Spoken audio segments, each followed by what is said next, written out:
Iran ने सिर्फ पाकिस्तान को नहीं मारा है।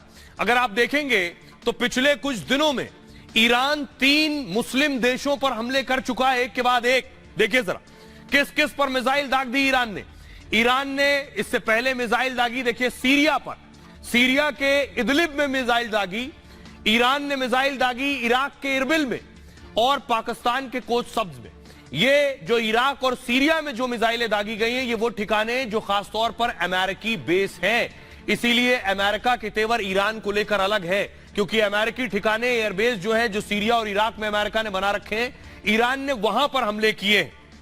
अब मैं आपको बताऊं क्या लड़ाई और बड़ी होगी, क्योंकि एक तरफ इजराइल और हमास की लड़ाई चल रही है गाजा में, दूसरी तरफ लड़ाई ईरान और पाकिस्तान में चल रही है, और दुनिया में 56 मुस्लिम देशों का संगठन है OIC, organisation of Islamic cooperation.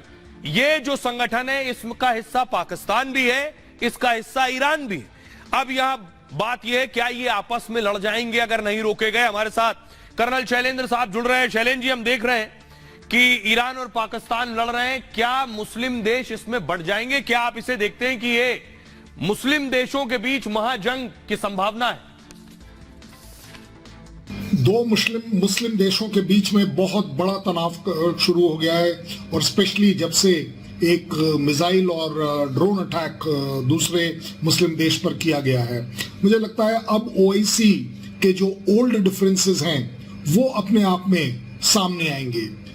57 देश OIC के अब अगेन एक रीअलाइनमेंट होगी, जिसका बेसिस जो होगा वो शिया सुन्नी वाला जरूर प्ले करेगा, बट साथ ही साथ इकोनॉमिक इंटरेस्ट प्ले अप करेंगे।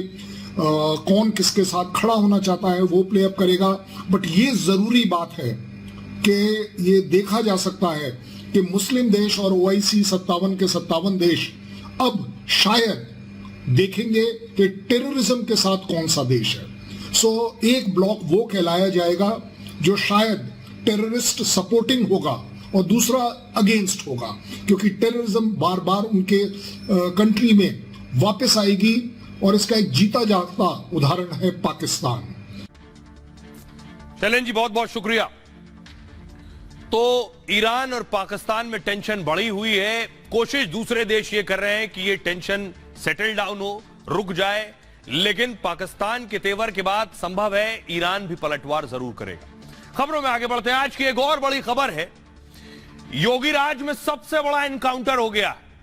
आपने सुना होगा 1 एनकाउंटर, 2 एनकाउंटर, 3 एनकाउंटर, यह आम बात है, लेकिन 8 एनकाउंटर एक साथ हो गए जंग की स्थिति में। हमारे साथ के सिन्हा, मेजर जनरल के सिन्हा साहब जुड़ रहे हैं। सिन्हा साहब, गर्मा गर्मी और टेंशन बहुत हाई है ईरान पाकिस्तान में, क्या आपको जंग की स्थिति नजर आ रही है और कौन किस पर भारी पड़ेगा आपको लगता है? जो आप देख रहे हैं, चाहे वो हमास के बरखिलाफ हो या यमन में जो हिजबुल्लाह के, तो वहाँ एक बेसिकली ड्रोन और मिसाइल का बहुत एक अपना एक क्षमताएं होती हैं, जिसमें पाकिस्तान के पास उतनी क्षमता नहीं है जितना कि ईरान के पास में। पाकिस्तान का जो रिटेलिएशन है वो बाय उसके एयरफोर्स ने किया है, जो कि सिस्तान बलूचिस्तान के इलाके में किया है। और इसमें यदि आपका क्वेश्चन है कि कौन इसके अंदर में पावरफुल साबित होगा, तो आज की परिस्थितियों में यदि हम देखते हैं तो मिलिटरली पाकिस्तान ईरान का जो कन्वेंशनल तरीके से मुकाबला नहीं कर सकता। यदि करते हैं, यहाँ पर ड्रोन का और मिसाइल का बहुत बड़ा ये हो। शुक्रिया सिन्हा साहब, लेकिन बड़ी बात यह है